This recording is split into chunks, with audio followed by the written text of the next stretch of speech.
100ல் ஒருத்தராவது நல்ல முறையில் செய்வார்களாக இருந்தால் அதுக்கும் அல்ஹம்துலில்லாஹ் சந்தோஷம் அப்படின்னு சொல்ற அளவுக்கு தான் இன்றைக்கு அமானித மோசடிகள் நடந்து கொண்டே இருக்கிறது. அன்புக்குரிய சகோதரர்களே, உதாரணத்துக்கு சில இடங்களை சொல்றேன். ஃபார்மசி எடுங்க. இந்த ஃபார்மசியில் வந்து டாக்டர்ஸ் வந்து பிரிஸ்கிரிப்ஷன் எழுதி தருவாங்க தானே, துண்டில் மருந்து எழுதி தந்துடுவாங்க.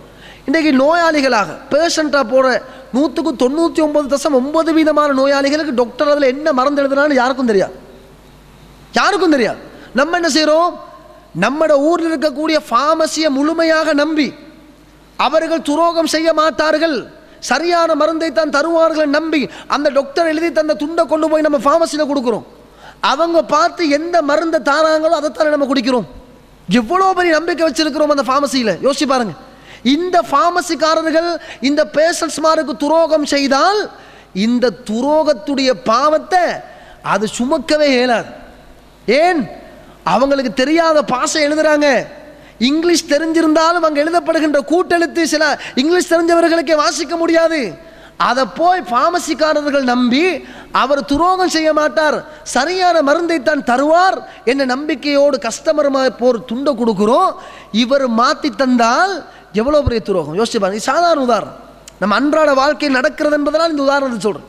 அதே மாதிரி தான் சகோதரர்களே, இன்றைக்கி ஹோட்டல் வியாபாரம், சாப்பாடு கடை போட்டிருக்கிறாங்க, டீ கடை வச்சிருக்கிறாங்க. இன்றைக்கி மக்கள் நம்பி அங்கே போய் சாப்பாடை வாங்குறாங்க, மக்கள் நம்பி அங்கே போய் டீயை குடிக்கிறாங்க, மக்கள் நம்பி அங்கே போய் வேறு வேறு உணவுகளை வாங்குறாங்கன்னா இந்த சாப்பாடு கடை வச்சிருக்கக்கூடியவர்கள், ஹோட்டல் செய்கிறவங்க எவ்வளோ அமானிதமாக நம்பிக்கையாக நடக்கணும். நீங்கள் அரைவாசி அவிஞ்ச மரக்கறியை நீங்கள் வெட்டி போட்டு பேலன்ஸை நீங்கள் கறியாக்குவீங்கன்னு தெரிஞ்சிருந்தா கஸ்டமர் வருவாங்களா? அதே மாதிரி பஜாரில் டட்ஸண்டு ஒதுக்குற அந்த தேயிலையினால் தான் நீங்கள் டீ போடுறீங்க என்பது கஸ்டமர்மாருக்கு தெரிஞ்சிருந்தா அவங்க வருவாங்களா? யோசிச்சு பாருங்க.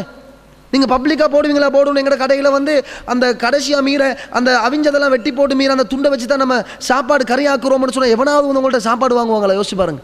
வரமாட்டாங்க. மக்கள் நம்புகிறாங்க உங்களோட ஹோட்டல், இந்த ஹோட்டலோட பேருக்கு அவங்க வந்து க்ளீனாக தான் ஆக்குவாங்க, அவங்க வந்து க்ளீனாக தான் ஆக்குவாங்க. ஒரு டீ ஒன்று தந்தாலும் க்ளீனாக தான் தருவாங்க, ஒரு பிளேன் டீ ஒன்று தந்தாலும் க்ளீனாக தான் தருவாங்க, அவங்க மோசமான கலவைகள் கலக்க மாட்டாங்க. இவ்வளோ நம்பித்தானே உங்கள்கிட்ட சாப்பாடு வாங்குறாங்க.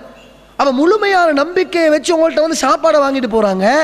ஆனால் நீங்கள் உண்மையில் இந்த நம்பிக்கைக்கு துரோகமாக கலப்படங்கள் செய்திருந்தால், சுத்தம் இல்லாமல் நீங்கள் சாப்பாடுகளை சமைச்சு கொடுத்தீங்கன்னா இது அல்லாட தப்பேலுமா? அன்றைக்கு ஒரு சம்பவம் நடந்துச்சு. ஒரு ஹோட்டலில் ஒரு கஸ்டமர் வந்துட்டார், நானும் முன்னாடியே நிற்கிறேன்.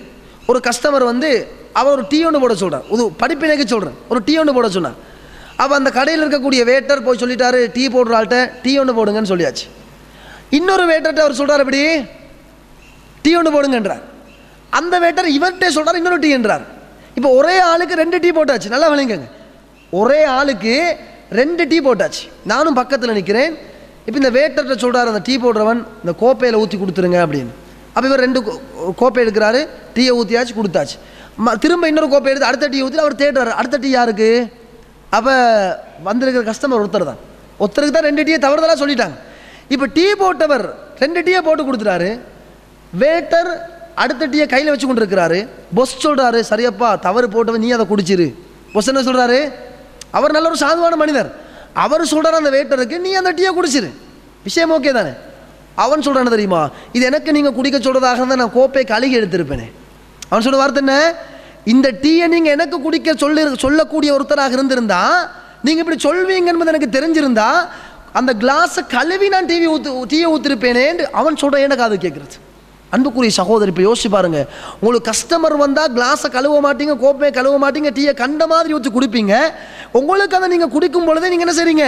கிளாஸை கழுவலையாப்பா, பள்ளி வந்து நக்கி இருக்கும், வேறு வேறு பூச்சிகள் வந்து இருக்கும், நீங்கள் க்ளீனாக தருவீங்கன்னு நம்பிக்கையில் தானே கஸ்டமர் வந்து உங்கள்கிட்ட வாங்குறான். எவ்வளோ பெரிய துரோகம் இது! அமானித மோசடி இல்லையா? நீங்கள் வேட்டர் வேலை செஞ்சு கிடைக்கிற டிப்ஸை நீங்கள் சம்பாதிக்கிறீங்க, வேறு ஹோட்டலில் உங்களுக்கு வந்து சம்பளம் தராங்க, எல்லாத்தையும் சம்பாதிச்சு கொண்டு போய் நீங்கள் மனைவிக்கு சாப்பிட கொடுக்குறீங்க, பிள்ளைகளுக்கு சாப்பிட கொடுக்குறீங்க. என்ன அர்த்தம்?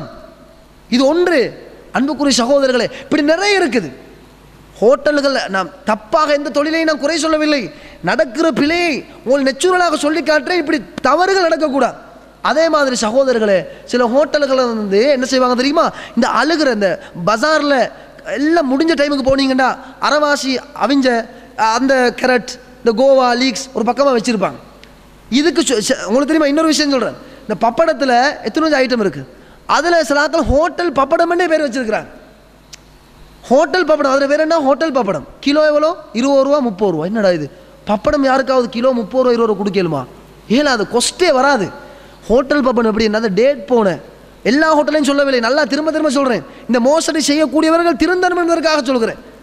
ஹோட்டல் பப்படம் என்று சொல்லி பழைய டேட் பிந்தின பப்படத்தை வாங்கிட்டு போகிறான். அதை அவன் வெயிலில் வச்சு காய்ச்சி பொறிச்சு கொடுத்தா. ஏன்னா ஒரு துணி தானே தின்றது. அவன் சோறு கறியோடு அப்படி தின்றக்கோலே அவன் ஒன்றும் விளங்காது. அப்போ அவங்கள நம்பி வரானா இல்லையா? இந்த ஹோட்டலில் பப்படம் தாரான நம்பி வரானா இல்லையா? அன்புக்குரிய சகோதரர்களே, இதே மாதிரி டேட் பிந்தின சாமான்களை விற்கிறது, அதை மிக்ஸ் பண்ணி கடையில் நீங்கள் ஆக்கி கொடுக்கறது, இதெல்லாம் இந்த பதுவா இருக்குதே, இந்த இதுக்கு கிடைக்கக்கூடிய சாபம் இருக்குது. இது சாதாரண சாபம் அல்ல. குடிச்சு போட்டு அவன் நல்லா கையை யாரெல்லாம் இவ்வளோ ஒரு ஏமாத்தம் செய்கிறானே, இவ்வளோ ஒரு ஏமாத்தம். அதே மாதிரி 2 நாள் 3 நாள் பழைய ரொட்டிகளை வச்சு சூடாக்கி கொடுப்பானு. எவ்வளோ பெரிய அநியாயம். அவன் மக்கள் உங்களை நம்பி வராங்கண்டா நீங்கள் அமானிதம்.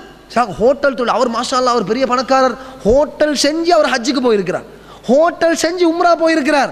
இப்போ விளங்குது எப்படி நீங்கள் ஹோட்டல் செஞ்சு உம்ரா போனீங்க, எப்படி ஹோட்டல் செஞ்சு நீங்கள் ஹஜ்ஜுக்கு போனீங்க.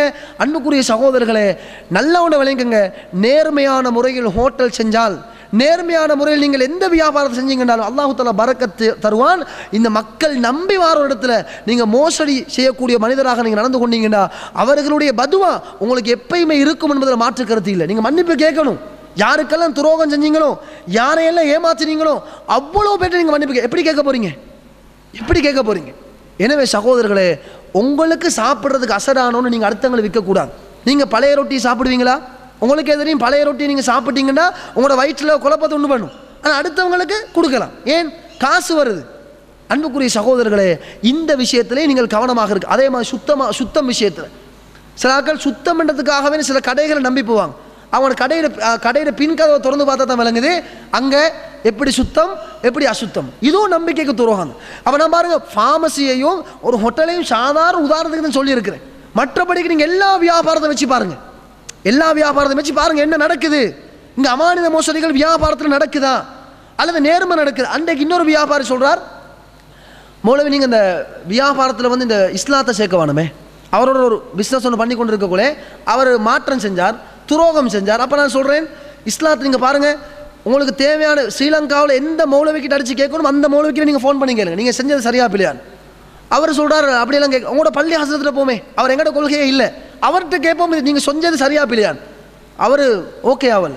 அப்போ நான் கேட்குறேன், அவர் சொன்னார், இந்த வியாபாரம் என்று வரக்கோலே, பிஸ்னஸ் என்று வரக்கோலே நீங்கள் என்ன செஞ்சிடாதீங்க, இஸ்லாத்தை கொண்டு வந்து நுழைச்சிடாதீங்க. கடுமையாக சொல்கிறார், இஸ்லாமெல்லாம் இங்கே கொண்டு வந்துடாதீங்க. அப்போ நான் சொல்கிறேன், இஸ்லாம் தேவை விடுவோமே, இஸ்லாமும் தேவையில்லை, மௌலவியும் தேவை, ஒன்றும் தேவையில்லை. இந்த ரோட்டில் போகிற மாற்று மத ஒரு சகோதரரை கூப்பிடுங்க, அவர்கிட்ட கூப்பிட்டு நீங்கள் நடந்து கொண்ட முறை சரியா பிள்ளைன்னு கேளுங்க. அந்த சிங்கள மனிதர் சொல்வதை நான் கேட்குறேன். நான் என்ன சொல்கிறேன், மௌலவியும் தேவையில்லை, குர்ஆனும் தேவையில்லை, ஹதீஸும் தேவையில்லை, மார்க்கமே தேவையில்லை, விட்டுருங்க. நீங்கள் தானே சொல்கிறீங்க இஸ்லாத்தை கொண்டு வராதீங்கன்னு.